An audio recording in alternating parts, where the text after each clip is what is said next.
Welcome back to Mom, You're Embarrassing Me. I'm Jordan Wick. And I'm Michelle Spar. And today we have an amazing guest. Mom, take it away. Well, all right. Today's guest is someone who brings a lot of humor in the game we all love, but he also has a very powerful backstory that we can't wait for you all to hear. From viral content to real life impact, Evan Slaughter, aka Fit2Serve, joins us today. Woo! Thanks, Evan, so much. Hey, thanks, guys. Glad to be here. This is such a surreal moment for us. I know. Because We've been anticipating this for quite a bit. As soon as you said yes, as you probably see when I tag you and all these things, I'm like, Evan's coming on. And people are like, well, when's he coming on? I'm like, soon. my mom reached out to me and she was like, do you want to go on the podcast with Evan? And I was like, who's Evan? She's like, Fit2Serve. And I was like, no way you got it on this podcast here. Are you kidding me? I'm like, I got skills. We are very excited to have you. Anything that you want to say right off the bat before we ask you the most awkward question we have? I'm just glad that you guys asked me to come on. One of the things I did whenever I first started doing this was I decided that I was going to say yes to anytime somebody asked me to do anything in terms of the social media space. So it's like podcasts come up, say yes. This opportunity comes up, say yes. And it's helped. It's helped a lot, like just with growth and practice doing more stuff. And so I'm glad you guys asked me. I'm glad to be here. Actually, now I'm feeling a lot less special. I was really feeling like it was just a me thing. And now. Oh, yeah, totally. No, totally it is. Thank you. Except for this opportunity. I'm deleting all of that part there, Evan. I'm not following anybody. As far as everyone else No, knows. you know what I mean. I'm just saying, like, it was meant to be advice, you know? Say yes to stuff. Don't say no, because so many people say no to things. Well, it's like you never know what you're going to miss. Especially if Mom, You're Embarrassing Me is asking. Yes. But that's true because I also have said no to some things. If it was like really, really weird looking, yeah, so you can still feel special some. But yeah, I've definitely said no.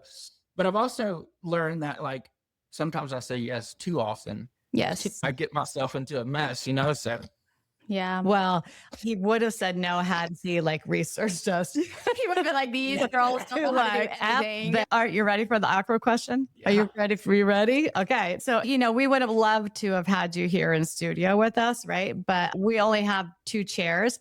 So if you were here, you would have had to pick a lap to sit on, either Jordan's or mine. So whose lap? Whose lap? Wow. Let me just say something. I got some cushion here. So and we got a sports bench over here. Have any support? So yeah, if that helps your options. Help you if it helps. Well, I'll take the sports bench. No, yes, I'm winning that. No, I was gonna say Mom. We gotta go with Mom. Right? Yeah, I mean, everyone does. Yeah, do that to you know. I know. I think I have like 7.5 and you have a half. I have a half. I'm like 50 pounds heavier than her. I'm a nice support. Thanks, going. Come on. Yeah, I think a lot of people say Mom out of respect for Mama Bear, you know? Right. And I'll take that. It's a safe answer. It's a safe answer. Yeah, a safe answer. And it's like a pity answer. And I'm taking it. It's kind of like you saying yes to us right off the bat. It's a pity answer. Oh my goodness. All right. Okay. You want to start us off?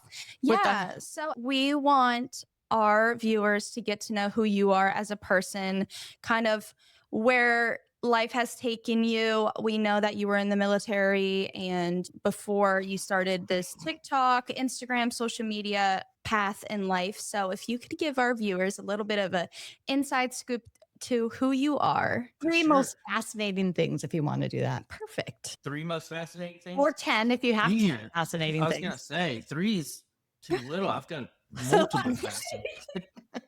Now, so like I'm from Alabama originally, and I tried the college thing in Nashville at Lipscomb University. It was like a private Christian school, and my brother went there. I was going up there just to give it the old college try, and then I just figured college just wasn't for me. I kept getting in trouble up there because it was a private Christian school. Like you couldn't drink, you couldn't party, you couldn't do anything. And I was like, I'm not going to be able to survive this. So I leave and go back to Birmingham, where I'm from, and kind of keep going with college. But then I started working in the gym. I was a personal trainer and I was big. That's what I was going to college for. I was wanting to do personal training stuff. But I realized when I started personal training, I was like, this is what I'm going to college for. So I'm just going to start working in the field. Mhm. Anyways, I kind of use that as an excuse. But then something came over me and I wanted to join the military. And I had friends that had served, a couple family members that had served. And I was like, I was just in that mood. I was young, in really good shape at the time, just feeling good. And I was like, I'm going to join the military. Why not? And so I joined the Army and went to the infantry and did really well. I was like, the military was for me. I really liked it. I got to go to airborne school. I went to special forces selection. I got to do all this cool stuff. And then when I got assigned to my unit, I think we trained a little bit, like maybe 6-7 months, but then we were deploying pretty quickly after I got to the unit I was at in Fort Hood, Texas. And as soon as we get deployed, like within a month in, I was on this convoy. It's going to be it's hard to explain it if you don't know much military terms, but I was in this convoy Jordan's dad going was on in this Army. mission thing. Jordan's Oh, okay. was in the Army, just so you know. But yes. Oh, yeah. So some good. Yeah. And we hit an IED. I was the gunner in the lead truck of this convoy, and boom, we hit an IED, which is improvised explosive device. And it was pretty bad. It killed one of our guys. It injured me pretty bad, but not to the point to where I had to leave deployment. I was able to just recover there and then kind of keep going. Because that's what I wanted to do. I wanted to be in Afghanistan. I wanted to do the whole deployment. I'd already prepared for it mentally. That's what I wanted to do. And so I did. I stayed and finished the deployment because I messed my ankle up pretty bad. And so they were putting me on all these painkillers. I was taking all this pain medication and I got hooked on that pretty bad. Like my family's got some addiction issues in our blood or whenever my dad had issues. And so, but being on all those pain meds didn't help. It was just jump started it for me. Right. So I struggled on and on, trying to get off that. I end up, after I finished my time as military, I went back home to Birmingham in Alabama, still struggling, and I finally end up going to a place that was 3 months long. And I was able to recover there and get the help I needed and sort of turn things around. And while we're there, they have a pickleball course. And I didn't know what pickleball was at the time. I had never played it. People there were just kind of telling me, dude, you got to try this. You're going to love it. It's a lot of fun. And I finally tried it. And sure enough, I fell in love with it and started playing all the time. And I get out of that facility when I'm finished there and I keep playing pickleball. And that was right around the time when I decided to start making content. So I start making funny videos about things that I'm doing in life. And that's what led to me making funny videos about pickleball. And once they started to do well, the pickleball videos, it just kind of took off from there and it blew up from there and then led to what I'm doing now. So pretty crazy. Well, actually, that kind of leads me into one question. What came first, the comedy or the pickleball? Comedy for sure. I have always considered myself funny. I've just known that about myself. I'm just someone that can make people laugh. I've done it from a child. That's how I met friends. That's how I socialized. So it's I could make you laugh. And so I had just kind of been interested in that and interested in comedy for the majority of my life. Just didn't know what I was wanted to do with it. Now, hadn't really had anything come up that opened any doors for me to do anything with it until I started doing the pickleball content. Okay. So all the comedy you did wasn't on, were you ever on stage doing that type of comedies, stand up? Did you ever try that? So, I recently, it's good that you asked that, recently have started to do it. Done it twice. Okay. And this is interesting. I'm going to have to tell you this. This will take a second, but I'm going to tell you. Okay. I started doing this little TV show thing for Chubbies. It was on YouTube. It was this little mini series. It's 3 episodes. You guys got to watch it. It's done really well. It's TV quality. Chubbies Clothing has been a sponsor of mine for a while, and I've been with them for over 3 years. So they came to Nashville, and they're like, we want to have Evan do 3 episodes of Firsts with Evan. So it's going to be you going around doing things for the first time. Mm-hmm. And one of their ideas was let's have him do stand-up comedy. You've never done it before. You've talked about wanting to do it. And so I was nervous about it, but I was excited because it was one of those things where I wanted to be doing it. I just didn't have, I just didn't get to a place where I could get myself up there on stage. Mm-hmm. And then I'm forced to do it. I love that. I start. And so that was really cool. My manager was really she's been pushing me on it a lot. And so that was really cool. But the first time I got to open for a pretty well-known comic. He's had a special. He's done big stuff before. Mm-hmm. His name always slips my mind. But I was one of the openers for this stand-up comedian at this comedy club called Zany's in Nashville, which is a pretty big comedy club. And so it was like, normally most people are like grinding, doing the open mics for years until they maybe make it, Yeah. and I'm just forced up there opening for this pretty well-known dude. It was intense. How did But you, I've done it one other time since then. and how did it feel? I mean, it felt good enough for you that you went back up there, right? I love it. Like, Okay. I feel like it's the nervousness before you get up there is the hard part. Yeah. Mhm. Right before, that's when you're really doubting yourself, like in your head a lot. This last time I did it was just a couple weeks ago because some friends of mine that live here in Nashville were also forcing me to do it. So this friend of mine came in town and she's like, "Well, I'm here. You're doing stand-up comedy. Find an open mic." And so they make us go down and I sign up for this open mic. And the way that it works is your name has to get drawn. So all these people come and they sign up, they put their name in this cup, and then they draw out names. And sure enough, they call my name. Yes.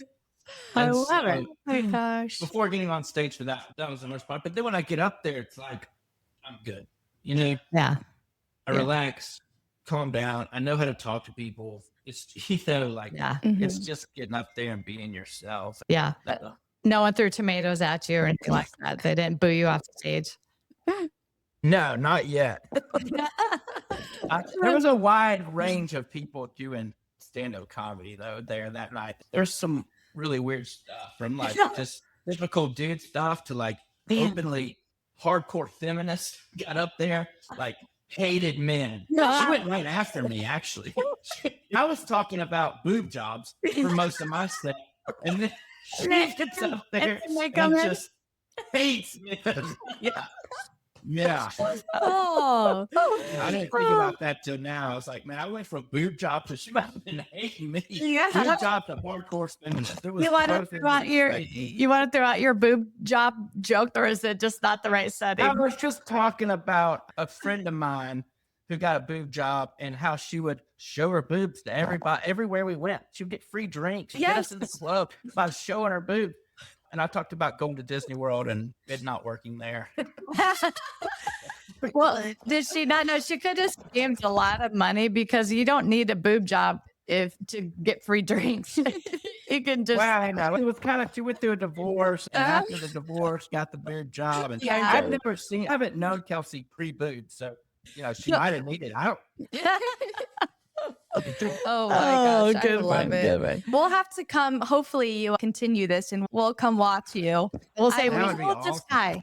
We will. We'll bring a sign for you, and then you can just direct the jokes at us. And As then I'll long as say, y'all laugh. Yeah, Laugh out well, loud. That's what my friends did. They were just like, there was 7 of them there, and they're like, at least we'll be laughing. well, we know we're going to be showing up with a sign that says, Evan, we want a lap dance because we're picking a Yeah. lap. Wasn't that Inside funny? joke. Yeah. The laugh except for us. But we Yeah. have louder laughs than That's right. anyone around I here. should get on. I should start doing stand up. No, please. I feel like I'm That's pretty pretty funny. good. Yeah. It was funny. I felt, it does take, I was going to say balls, but it takes some confidence to get up there and do it. And like, so you kind of have a little bit of respect for people that get up there and still bomb. There were some bombers that, And they had the guts to get up there anyways. the guts to get up there. And that's what I kept telling myself. I was like, just get up there. If you bomb, you bomb. Everybody talks about how they bomb every now and then. So might as well get it out of the way. And then you stand up there and you're still trying to crack jokes and it's just not working for you. And so you're just Worse. I went to one in LA and those ones are pretty intense there. And this one woman poor thing, just completely bombed. Every comedian after them was like, that lady sucked. And I was like, wow, even the comedians were, they were ripping I her. would have been just like, you got it, honey. Keep going, sweetie pie. Well, that's why you wouldn't be good at it. So. I know. That was another thing someone was talking to me about. Like, is it hard for you to get up there on stage and blah, blah? I was like, no, I like public speaking. I actually enjoy it. I find it fun, but it's not the same when you're trying to make them laugh. It's not the same when people are there expecting to laugh and they're like, all right, dude, make me laugh. Yeah. That's why you're up there. I better laugh. Yeah. Oh my gosh. That's tough. So you talked about like going into pickleball and why and when you started playing that. Do you feel like pickleball in the community has kind of helped you through things in life as it has Jordan and I? We've gone through, Jordan's dad passed away. I have medical issues. So pickleball has always been something that's kind of like when you're on the court, you can just leave all of that stuff outside of the court and just have something positive. Do you feel like you've used that, not just in the comedy aspect of it, but just pickleball in general? Yeah, it's a really good question. And it's done that for a lot of people. You know, that's what's crazy about pickleball is a lot of people have just powerful pickleball stories. Like, Yes. it's definitely done that for me. And there's something to that, like that was one of the things I was trying to think of. Like, all right, now how can you use this for good? Like, I want to start a little charity nonprofit thing where we go build pickleball courts for rehab centers. Like, that's kind of one of my goals. That's one of my dreams is to come up where we can go put pickleball courts at rehab centers because of what it's done for me. And it's done that for so many people. So many. A little documentary coming out on Apple TV too. It might already be out that someone did on pickleball and was just sharing people's stories. I was in a book recently called The Pickleball Effect, and it's just a collection of people's stories. Was in there. Lisa. Oh, yeah.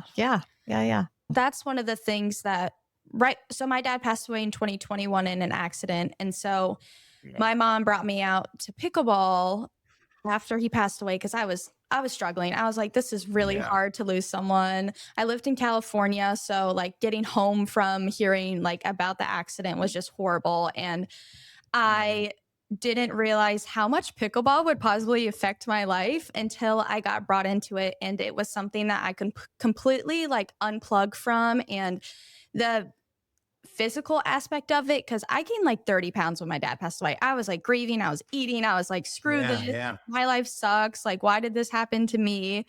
And then when I started to get into pickleball, we met some amazing people who had the same stories. And I was like, there's other people who are going through the same thing as me, who have gone through worse. And like, I'm sitting here like moping around. Like, I need to get out there and keep moving forward and look at the positive things in life. And so that's what really connected me. Like my mom and I playing together, we play in tournaments together and things like that. And so that one brought us together. And then two, the community in pickleball, it's like crazy because all these people have these unique stories and you're like, wow, I would have never thought that about you if we just passed each other on the street. So yeah, it's been incredible. Yeah, that's crazy. I feel you on the weight gain thing too, because when I got sober off opiates, I gained a bunch of weight, like 80 pounds. And that's why I had to start losing. I got like 50 more to go now, but it was all just from not having the opiates now. Yeah. Turn to something. You find comfort in that, it's crazy how that works. But that's why pickleball has been helpful in both aspects. Mm-hmm. It kind of reminds me of, have you heard Wim Hof at all? The cold water guy. Mm-mm. So he's the one, like people do cold plunging and stuff now. It was really started as a form of therapy. People use it for physical benefits and recovering and stuff. And like athletes use it for soreness and whatever. But this Wim Hof guy, I got the story, but I think his wife killed his children and then killed herself. Oh my God. And left him completely alone from that. She had bad mental health issues. And he couldn't function at all. I mean, I couldn't imagine that situation, but he used to go diving a lot and he would dive in really cold water. And he found that when he was in the freezing cold water, he was forced to not think about the wife and the kids and all that he went through because your mind is so focused on fighting that and trying to stay in it. And so it was like his little reprieve from what he was dealing with. And I look at pickleball like that. Yes. Like when you're out there, you're not thinking about anything else. You're just playing and having fun and socializing. And you're kind of forced to have a little reprieve. It's definitely something that I feel better when I come out of it. If I'm having a bad day or I'm in a bad mood, I go play pickleball or I exercise and I'm like immediately in a better mood. And I'm like, this is all I needed to do to cheer myself up. I didn't need to go to the store and grab a whole thing of Oreos and eat them. Also not a bad idea. No, they are. But, Keeping on the pickleball topic. So I saw that you were in a video recently with Anna Bright. And so you've been kind of with the pros of pickleball. That's freaking awesome, first of all. But who out of the pro players that you've met and, collaborated with is your favorite? Who's just, a down to earth person who is true to who they are on the court and off the court? Yeah, so that's funny. A lot of people ask me now about Anna Bright and everything, and it was great. She was awesome. We both work with this company called Slam It Hydration. She's actually owns some equity in that company. Oh, That's how they kind of got her involved in it. So she was really funny, very personable. And that's, a lot of times, especially in the pro pickleball space, it's hard to find that. There's not, if you really get to know them, there's not a lot of huge personalities out there, that are just not good at like social media and being on camera and stuff like this. Yeah, but that's, a lot of people are like that. It's not just specific to them, but a lot of people are like that. Their focus is pickleball and how good they can be at pickleball. And that. So with Anna, it was kind of like, get the best of both worlds. She's really fun, and you don't see that on the court, like where she's playing and everything. She's just seems so much more into it, aggressive, and she's a hardcore player. Like she looks scary to play against almost at times. Then when you get to know her outside of it, she's just the kindest, funniest, sweetest person that she can be. So it was really cool to do that. So she was definitely a big one to work with, and I've gotten to work with several. But recently, do y'all know who Kyle Kazuda is? I'm so bad with pros. You could throw out a name and I'll be like, yeah, I know him. Yeah, Kyle Kazuda he's a pro. He's on the APP tour. Okay. But he also has this channel on YouTube. You might know this YouTube. It's that Pickleball guy. He's got a big YouTube channel where he teaches a lot of different pickleball instructor stuff out there. This is one of the more popular ones. I was just editing a video tonight that I made with him at the Pickle Moneyball tournament that we were just at. He's a really, really nice, cool dude. Super, super down to earth. Really, really nice. So, and I've gotten to interview a lot of them, tennis stuff. Yeah. Chris Urban, Ben Johns, I interviewed him for something with the Tennis Channel. Is he here? Julian Arnold. He's not going to answer that. Oh, yeah. Yeah. Everybody says that about him, though. Yeah. Go ahead. Are you actually? Yeah. He's great. He's just, he's one of those that's like, into his pickleball thing. I haven't had much experience with him outside of one little quick interview for the Tennis Channel thing. Yeah. But he's still just dialed into pickleball. I feel like they've been doing those videos now to kind of make him seem. People are realizing that they've got to start doing that more. Like yes. Anna's really leading the way with that because her social media game is on point. She's posting a lot. She does these vlog things where you're following her around through her day. They're interesting. They're funny. And I think people see that, and it's a great way. Like brands like it. They like to see you post them. They like to know that you're out there going to make content and everything. Yeah. And it's not just pickleball. I mean, any sport nowadays, any field where it helps to have social media is going to be huge. I think a lot of people look at that. And so I think they're realizing that.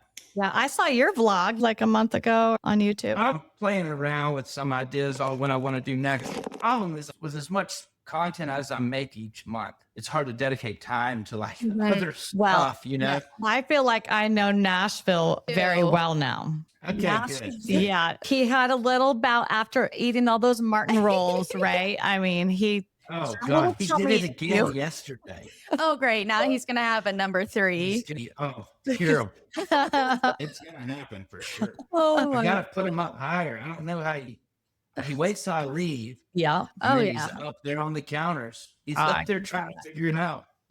He's like, this is the best day ever. And then he's paying the consequence in the backyard the next day. Or maybe you're paying the consequence because you have to clean it up. Yeah, we're all suffering. All right. So regarding your content, because I do a lot with content creation, both for the Mommy Embarrass Me podcast, but I also do it for the USLPL Pro League that I'm the league correspondent for that.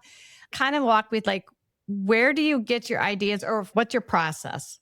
Maybe that's the easiest way to say it. What's your process? Well, no, I can't share the secrets. You're asking a lot of secrets. I know. Wow. She's like, how can I become successful? Let's get Evan on here real quick. I mean, that's really why I invited you. Well, you got to gain a bunch of weight first. Or I sure. One of the That two. was part of the shtick. A lot of people for a while thought that.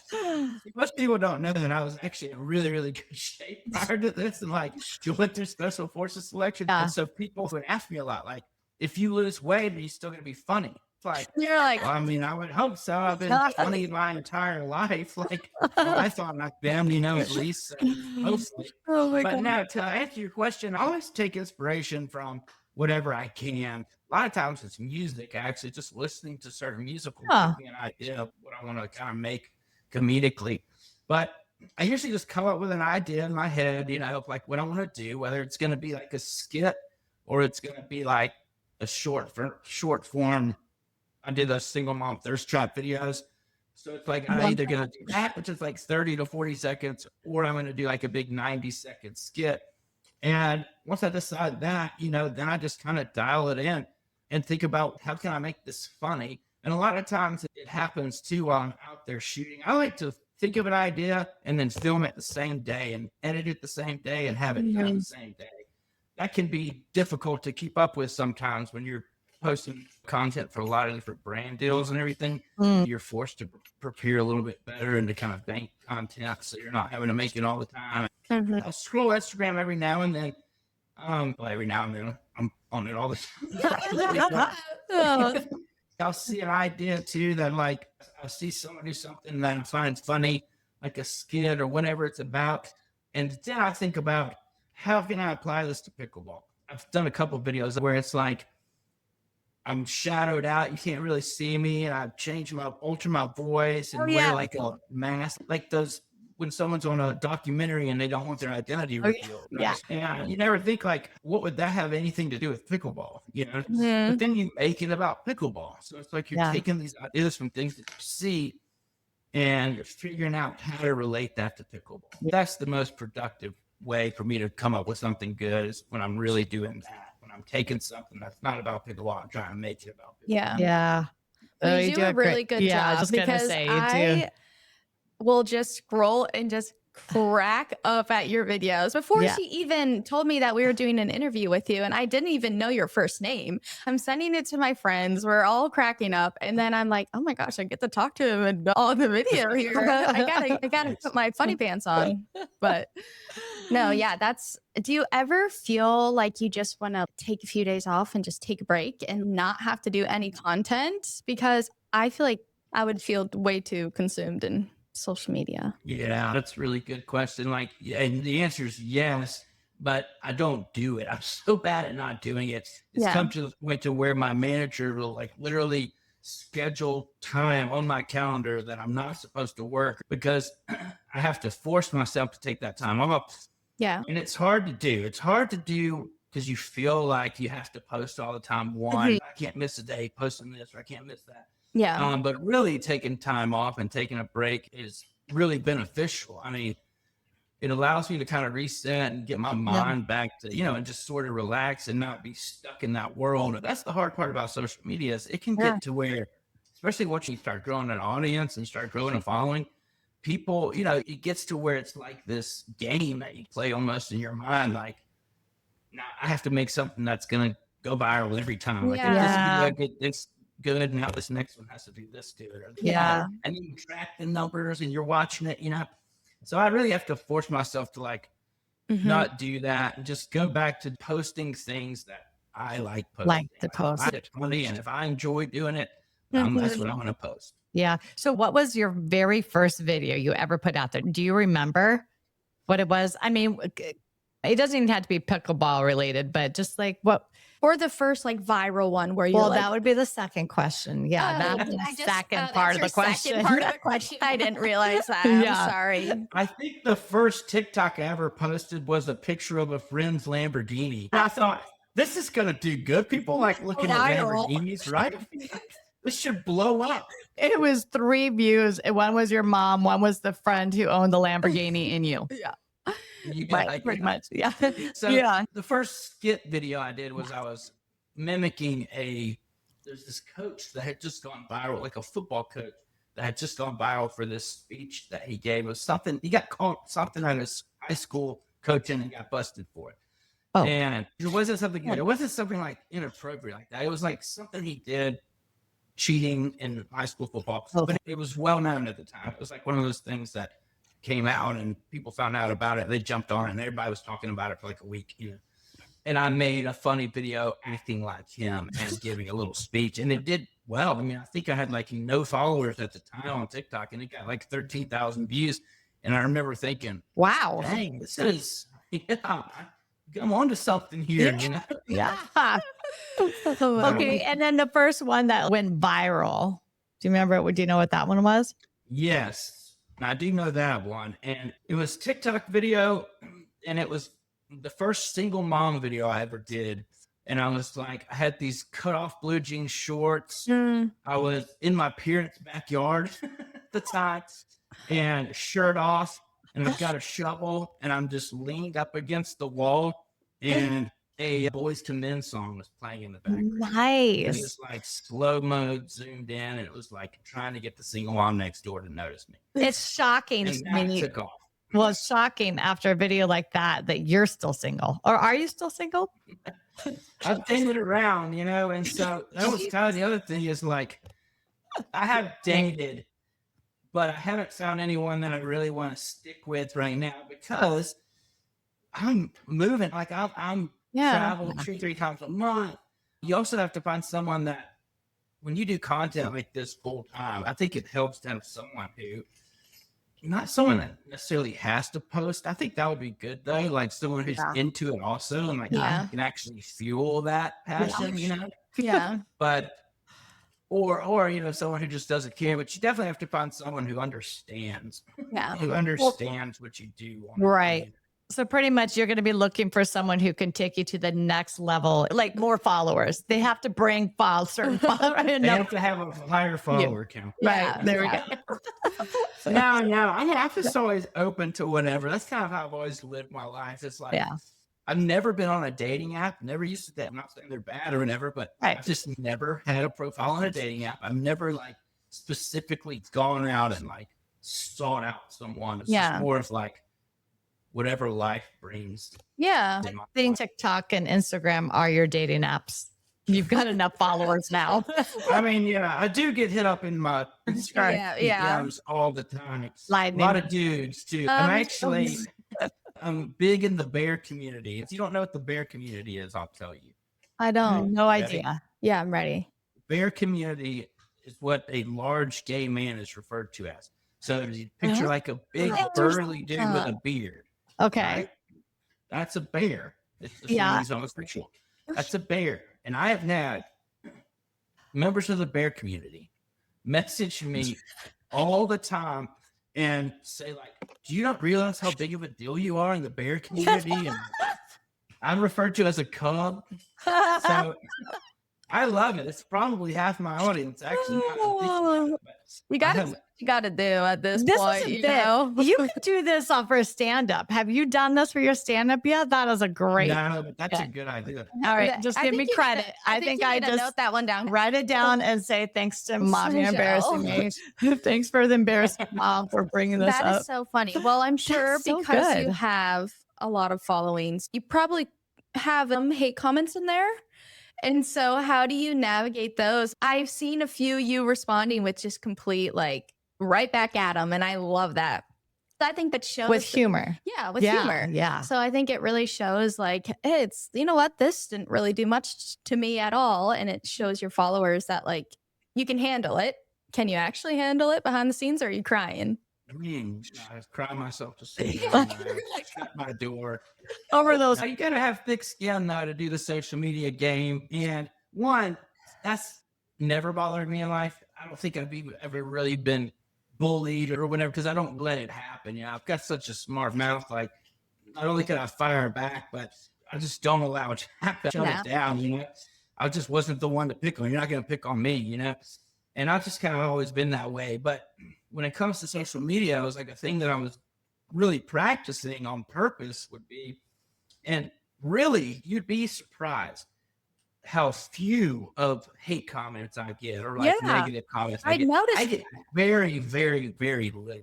Yeah. I mean, I could probably count on both hands, maybe 10 comments, like Wow.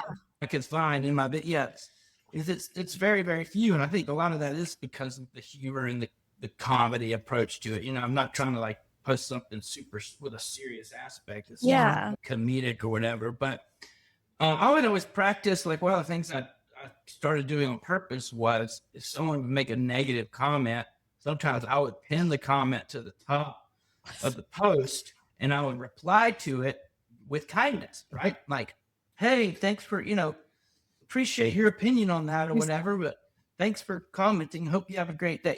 Just overly kind to them, but I would pin that comment at the top and then everybody else would trash them.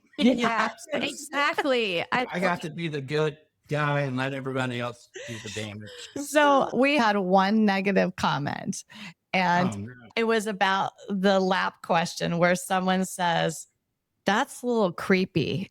And I was like, oh, now I'm going to ask it every time. Every time I'm asking that question just because you pissed me off now. No.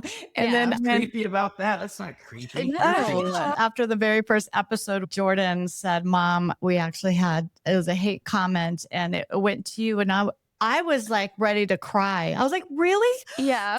She's like, I'm just kidding. I pulled a prank on her. I was like, Mom, someone really, really said some mean things about you on this podcast. Like, this podcast. And she was like, seriously, my character? And I was like, I'm kidding. Chill. Like, it's fine. You're fine. No, but I don't think I could ever become TikTok or social media famous because I would probably be mean back. And that's probably not a good thing to do. I'd either be mean or just be really sad and be like, wow, everyone hates me. And I'm deleting my account. And I'm done here. Being mean can be affecting if you're good at being mean back. You have to be good at being mean back. She's better than me. You're only going to make yourself look worse. That's true. Well, I gotta be good at it. Yeah. I like Emma's idea. Kill with kindness. And then pin it to the top. And all then of our little really stab them in their heart. Right.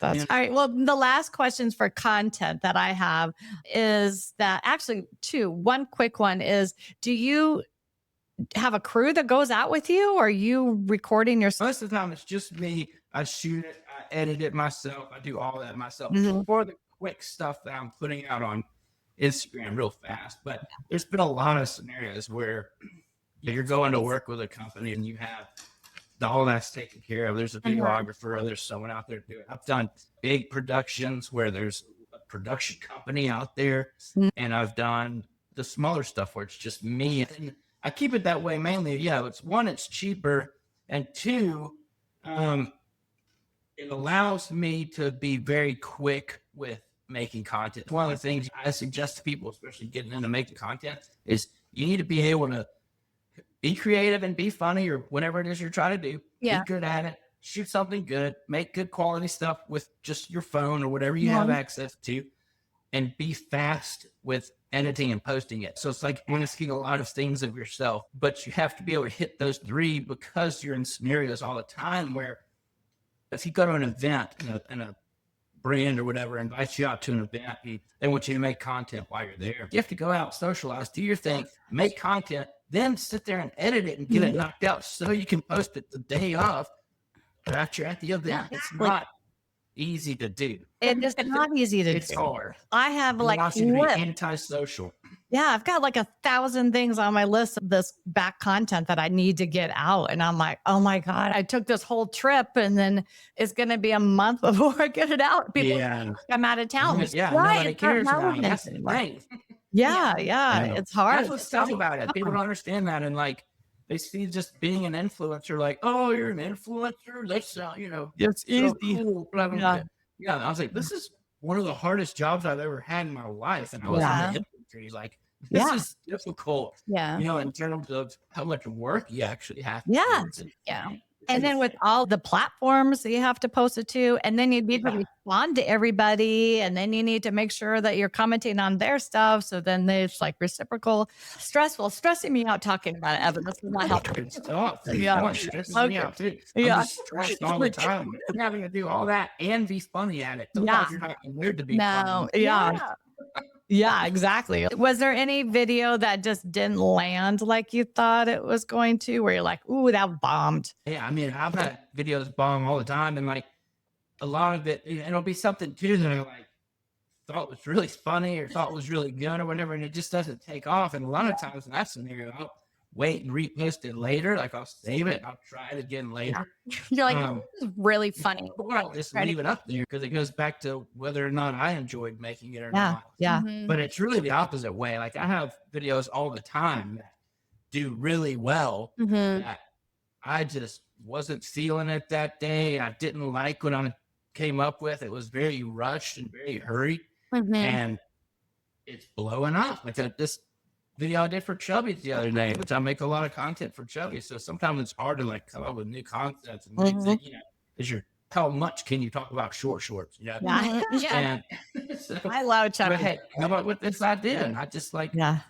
it was quick. It was supposed to be more of an ad, like not really be organic and funny. Sometimes I'll do stuff that like I don't even mention the shorts. I'm just wearing the shorts and I do like a funny skit. Yeah. But sometimes they want like a more direct ad type thing where you're Right. talking about the product, talking Right. about the shorts, but you Mhm. still have to keep it funny and keep it for where someone will watch it. And I made this thing about shorts, and I thought, well, they're going to be okay with it. They're going to like the concept. It's going to check the boxes for them, but it's not going to do well. It's going to flop. And it's almost at 1 million views right now. We've had guests on where I'm like, oh man, everyone's gonna be dying gonna to see this listen to person, this like super one. popular. Like we had James Ignatowicz. Then we'll get someone who I'm like, oh, no one even knows who this person is. They're on there, and then we're getting more. And like views for than- us, like a lot of views are like is like what 500. Remember, we're not supposed to poo-poo Oh ourselves. yeah, right? sorry. That's right. Forgot. We do We're not. working on that. We're working on being positive. Well, I'm just giving him, Yeah. No, He's we the don't. big He dog. doesn't He's need the to know. bear. He's the bear. He's not. We're the Cubs. You're the bear. I mean, if it's that kind of party, then We wanted to lighten it up a little bit, and we usually do rapid fire / funny questions. They probably won't be funny, but funny Again? to us. No. God, you're poo-pooing yourself again. I was open gonna say, stop poo-pooing yourself. Poo-pooing yourself, Jordan. negative Nancy. Get in your pants. Yeah, that's it. Okay. Let's You're ready see. for rapid fire. The first thing I noticed about you was your mustache. So I was like, how does he maintain this mustache? And so I need to know the routine. Do you use product in it? You freshen it up? I like it. Nope. I just let it grow, and it just grows like that. Now I do clean it up, Yeah. shave. You can't put oil and stuff in it, but I just don't see the need to do it. And so I just literally try to keep it thick and Yeah. just trimmed. Yeah. It's How long awesome. have you had it? You know, that's funny. That this was another rehab decision. Actually, a buddy of mine in rehab, I think it was like there maybe a month, and a friend of mine that I met there who I've become really close to, he was like, dude, you should rock a mustache. And I was like, what? No, man. He's like, I'm telling you, you should rock a mustache. Mustaches are coming back around. Or And I tried it, and everybody was like, hell yeah. I was like, you need to keep a mustache. So I came out of rehab with a mustache and, addicted to pickleball. And, Look at a you. healthier addiction, pickleball. that's true. We're And a rocking great that. mustache. Rocking that so- mustache for sure. Great stuff. All right. On the pickleball court, are you a play it safe or like a highlight reel guy? You go. Oh, for the highlight reel. Highlight reel. I already knew the answer. I said, I'm like, kind of like just to ease them in because we already know the answer of this one. When you're creating content, are you a 10 takes or one and done? One and done. God, really? People have actually commented to me about that before. Whenever I make content with other people, they're like, man, you're one and done. You're Mr. First Take. Yeah. What if the person that you are doing the content with messes up? Well, they're not one and done. They're a repeat. Yeah, we're going to do it till you get it right. Kind of. Yeah. And then you're never going to Change. have a video with them Yeah. again. Actually, I think we're more one and done just because we don't have an option to go We back. don't have an option. That's why Yeah. we just cut things out. So, Yeah. When we do episodes by ourselves, if we're just talking to each other, we'll do a few takes of it. We'll be like, okay, hold on. We need to redo this. Yeah. But, Yeah. it's fine. It is fine. It is. I like one and done. Okay. All right. Here we go then. We're moving on. Nasty Nelson. Do you love it or leave it? Leave it. Leave it. Okay. Yeah. If we forced you to Nasty Nelson one pro player, who would it be? Ooh. This is terrible. Ben Johns. I was Ben gonna say, I Johns. was gonna mention that, but I didn't want to hurt my mom's feelings. Why my feelings? Not That's your my feelings. friend. You can Nasty Nelson him. If there was a zombie apocalypse and you had to find someone to fight alongside you, who would you choose as your zombie apocalypse partner? Who would you want fighting along? Oh, pickleball preen? Yeah. I'd probably take Anna Bryce. Yeah, I think that there we she'd go. do a good I job. was just thinking you were gonna say that too. I feel like we're on the same wavelength here because I don't know many pro players, so I got. You were just hoping he said that. So I you was said, like, oh, I know her. Yeah, Hannah Bray. Phew. And then last question, finish the sentence. If you're not laughing, you blank. If you're not laughing, you. If I'm not laughing, I'm eating. That's me. That's literally I me. like to always laugh. People say if they're not laughing, they're crying, right? But There I you just go. What do you have coming up? What do you have coming up that you would want our viewers to know about? Anything you want to plug? You can check out all my sponsors on my page. I've got a link that you can go to where you can see pretty much everybody. If there's any discount codes or whatever that people want, they're all right there. I'm a part of a podcast now too. It's like a military veterans Cool. that hosted together, but it's more about military type stuff, but sometimes with civilians. So we'll have civilians on that are like in that space. Like we just had an actor on who's in War Machine because he's in this war movie. So it's pretty cool. Check that out. It's called Light Duty. I went to your tagged photos on Instagram, and I did see that one with the actor. I'll definitely have to watch that. So how long have you been doing? He's in Nashville too. How long have you been doing it? Oh, the podcast? Only a couple of months. Okay. I fly out to Wilmington to do it. And so we do 2 while we're out there. So I think we've done 6 episodes. Nice. Anything else that you want to throw out there? Because Yeah, I'm sure you're ready to start pacing around and get No, I'm over. I don't know. Where are you guys at again? We're in Virginia, Northern Virginia area. Oh, okay. I've been here What's the whole scene like in Virginia? A lot of it. Pretty good. A lot of it. Yeah. We've got a Really? lot of Yeah. there's a lot of so if you ever make your way up this way, please let us know. Oh my gosh, we would Yeah. love to meet you in person. Yeah. And then we'll take you Yeah, I to will. yeah, absolutely. It's super fun. But there's a lot of pickleball facilities because we're near DC. So you let us know if you're ever in the area. Oh, I will for Yeah. sure. Anything else that you want to throw out there to your fans, our fans? Y'all's fans? No. Just appreciate everybody that watches and supports and keep it going because hopefully I'll be doing more stand-up soon and we can watch that and laugh about that. Yay. When you have a stand-up show there, Please text yeah, us. let us know. We will come I to will. that for sure. Okay. Yeah, that'd be fun. And we'll bring our best laughter. Don't worry. I mean, we will laugh hard, whether it's funny or not. All right, everybody. Thank you so much for tuning in. Thanks, Evan, so much for joining us. We appreciate you. If everyone could please follow, subscribe, hit that button down there. Right down we there. will be linking Evan's profile, Instagram. Go check him out. He's the funniest person to walk this earth. Wow. Quite literally. That is a lot of Thank pressure. you. He's known in the bear community. If you get that word. Thank you in the bear community. No, this has been a great interview with you, Evan. Thank you so much for taking the time to talk to us. And We appreciate it. can't wait for the next time. All right, everybody. We'll talk Awesome. to you soon. Peace.